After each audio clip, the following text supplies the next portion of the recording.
With Spider-Man Brand New Day coming out at the end of next month, I thought there might be no better time than to take a look back at all 8 of the mainline live-action Spider-Man films. All movies of completely equal tone and quality, right? Truth be told, I grew up with a lot of these films, so I harbor a lot of nostalgia, especially the first 3 Spider-Mans. So I just thought this would be a fun idea to get hyped for the new Spider-Man. And to begin this endeavor, we have to start nowhere else than Spider-Man 2002, directed by Sam Raimi. This is my gift. Wow. It is my curse. Who are you? Who am I? I'm Spider-Man. This was such an interesting era for comic book superhero adaptations, because while a few of them had been smash hits here and there, like Richard Donner's Superman or the Tim Burton Batman, more recently within this time period we'd had stuff like Blade and the first X-Men film, but still superhero stuff was a bit hit or miss and wasn't quite as mainstream as what we see now with the superhero landscape. I find a lot of these older movies from this era to be much more interesting, where they're still trying to figure out the kinks. Now I feel like once they found a formula that was working and making money and pleasing audiences generally, they just put that formula on an assembly line. Back to formula.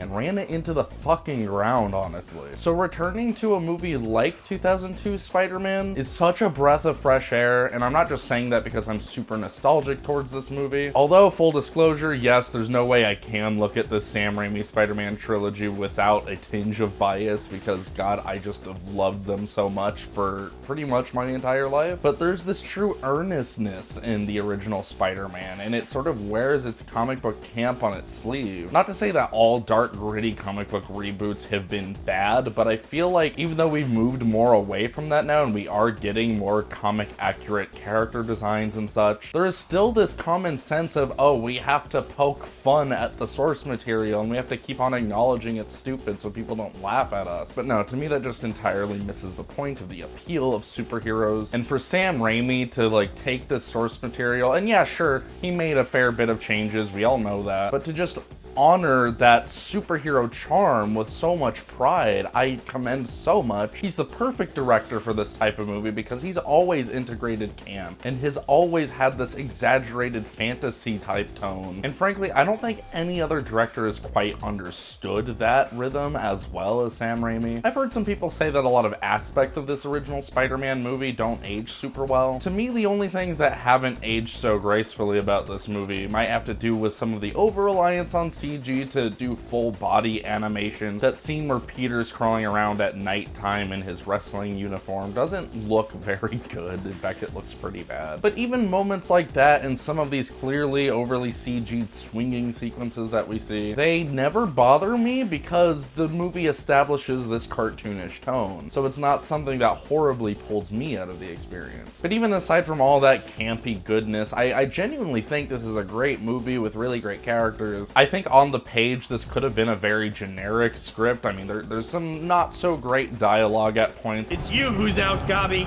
Out of your mind. But there is a true heart to this movie. I honestly kind of appreciate that all 3 of these movies have this pseudo soap opera thing going on. There's a bit of a love triangle between Peter, Harry, and MJ, and all of that is established here in this first movie, and it's not elaborated on for too long. It never overstays its welcome. It's just really nice to have that characterization to fall back on. I feel like you instantly buy Peter and Harry's friendship, and even though we don't spend a ton of scenes in the movie fleshing out their relationship, I feel like so many of us can relate to Peter Parker being this socially awkward outcast. So seeing his reactions to how much he loves MJ, we can really feel his disappointment when through his eyes we see her with like Flash Thompson and eventually even getting with Harry later in the movie. And to have a surrogate character like Peter Parker in this movie where you can just easily connect to those feelings and emotions makes this, to me, not just a mindless dumb superhero movie, but just a genuinely good movie with emotion and heart and characters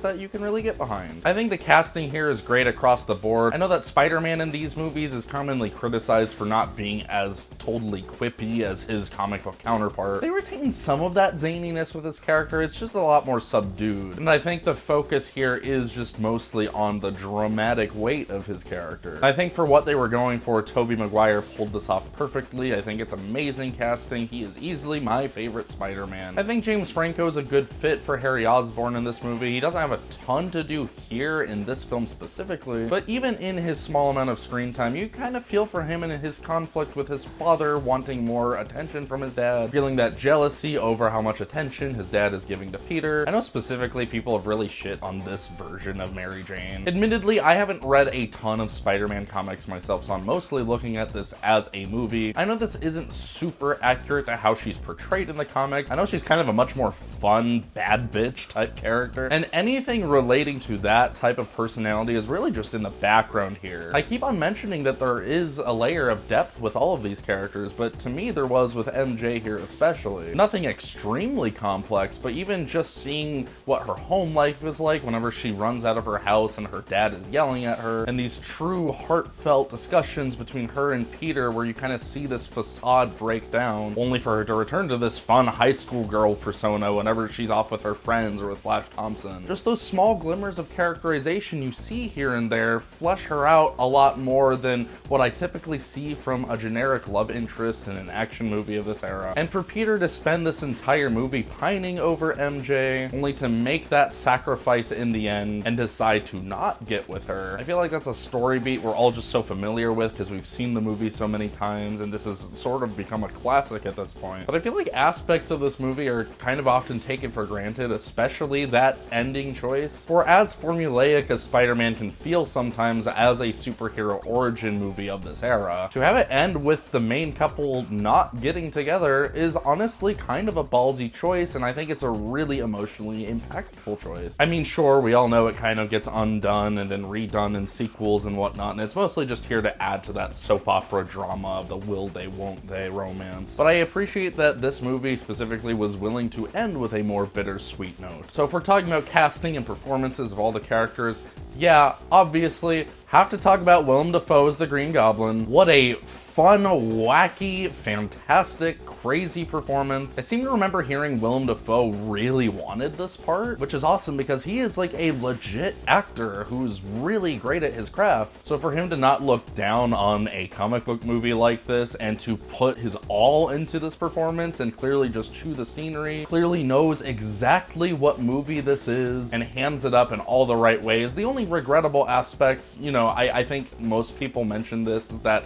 yeah, the Green Goblin costume design isn't great, especially when you see that original prosthetic they almost went with. But even if we did get that, I still think it's a loss that we don't see Willem Dafoe's full, like, range of facial expressions and emotions during these crazy Green Goblin scenes because it is blocked by a mask. Granted, I know that a big part of this movie is people not knowing who the Green Goblin really is. I guess if it was just Willem Dafoe flying around without a helmet, it wouldn't really make sense for the plot. But that was still perhaps a remedied change that worked for the better whenever we return to that take on the character in Spider-Man No Way Home. We'll talk more about that movie when we get along to reviewing it. And of course, I have to mention, God, like just the amount of iconic casting choices in this movie. Yeah, J.K. Simmons is J. Jonah Jameson. I am convinced it's not a performance, that is just J. Jonah Jameson. I think the comic relief that his character provides in this movie is perfect. Every time he's on screen, it is infectious. Who is Spider-Man? He's a criminal, that's who he is. A vigilante, a public menace. What a delightfully charming, hilarious performance from J.K. Simmons. I understand a lot of what I'm saying and praising about Spider-Man has just been praised for so many years, so a lot of this review might be kind of redundant from things you've heard before, but regardless, like, yeah, I can't go this entire video without mentioning him. So yeah, there you go.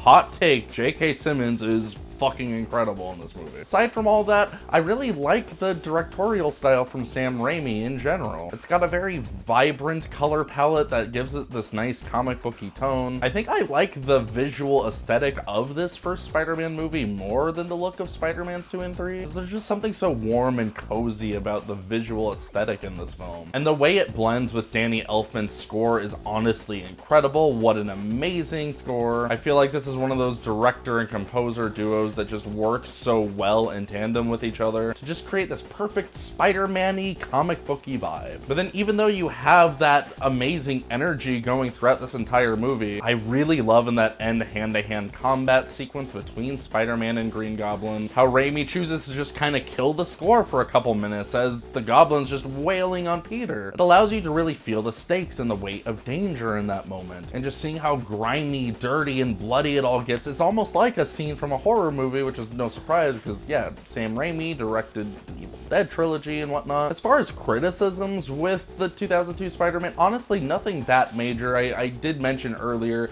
it's maybe not the greatest script. I think one of the weaker elements might be Green Goblin's motivation throughout. It's mostly just inconsistent and flimsy. At first it kind of seems like he's just trying to get revenge on the people who fired him. But then I feel like it's a little contrived to like force his opposition against Spider-Man. He's just randomly trying to join forces with him for some reason. And then it's like, oh, Spider-Man won't team up with me. I'm gonna make him suffer. So then he attacks Aunt May, kidnaps MJ, you know the whole story. But despite that, I feel like none of that really detracts from my experience with the movie. Granted, yes, it is a childhood favorite of mine. I've seen it countless times. Perhaps it's a little bit pointless for me to review a movie like this that everyone has seen so many times. But still, this is the kind of movie that I just feel like we don't really get much anymore. This movie knows exactly what it is, flourishes within its genre, and is honestly one of my favorite comic book movies. I'm gonna give Sam Raimi's 2002 Spider-Man a 9 out of 10. Thanks for watching, guys. Hope you have a good one.